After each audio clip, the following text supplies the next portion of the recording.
It's a good lifestyle. I mean, we get sent to France, from Metcalfe down in Cannes, we get flown over to Washington to meet the Discovery people. I got to meet a lot of my heroes, and also having enormous amount of creative freedom was great. But now Andy Kershaw is going to introduce the next band. Andy.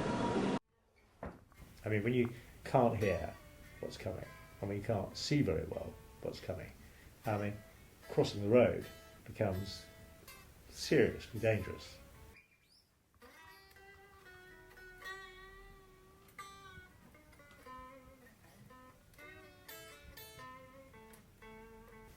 It began really, I thought I had flu. I just thought I had flu. I was very cold, I was very shivery, sneezing, not feeling good. So I went to a late night A&E department, and sure enough, they thought I had flu as well. And so I said to my wife, well, we'll just take him home, put him in bed. I'm sure he'll be all right in a couple of days. But that's not what happened. The next time I woke up was 3 weeks later, and I'd been in a intensive care ward in hospital with meningitis, and I didn't know anything about meningitis. I had been put into an induced coma because I was fitting so badly, because meningitis attacks the membrane around the brain, and I was fitting so badly that they put me into a coma to stop me hurting myself more. So I'd lain there for 3 weeks. I'd lost 2.5 stone. It was immediately obvious to me that I'd lost a lot of my hearing, and the eyesight in this eye. And that was pretty quick realization. So I can see from there to about there, I guess. Okay, I mean, you can work this out when you're watching this, how much more of that you can see, but that's what I can see.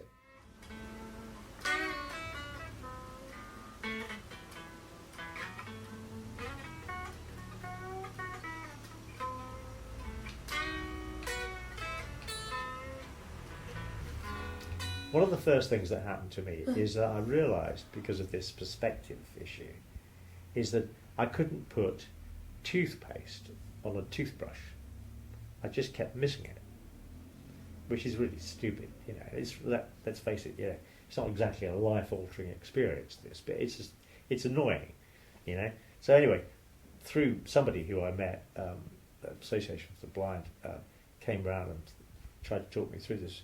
I can help you with that immediately. He said, what you do, he said, don't bother with the toothbrush, just squeeze the toothpaste into your mouth. And I thought, that is just genius.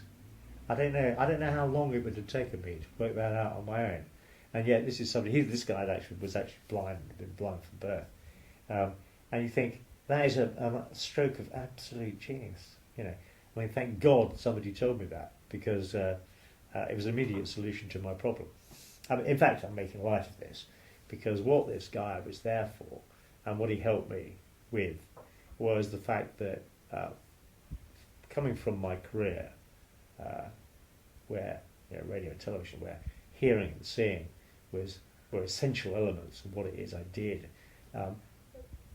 is that those qualities, those abilities, defined very much who I was, and my career defined who I was.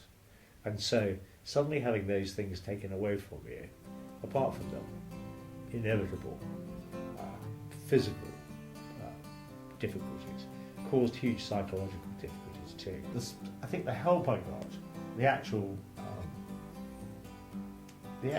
support that came my way, was really, really valuable. And I thought that worked very well. I thought I got a good service, put it that way.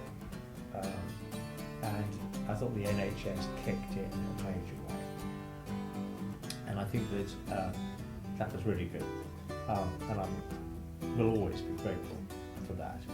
I think in the long run, it's made me reflect on life in a way that I may never have done if I hadn't happened. but I'm very keen. I'm very optimistic about life. You know, I always was. I always have been, and I remain quite optimistic about things.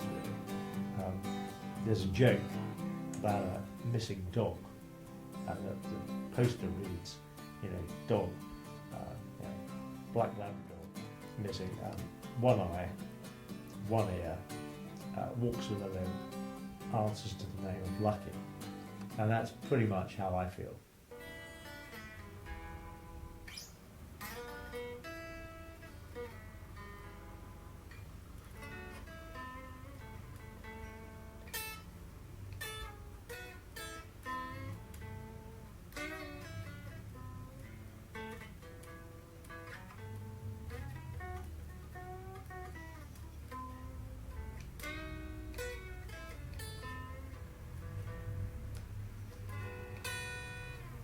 Yes, that was it really.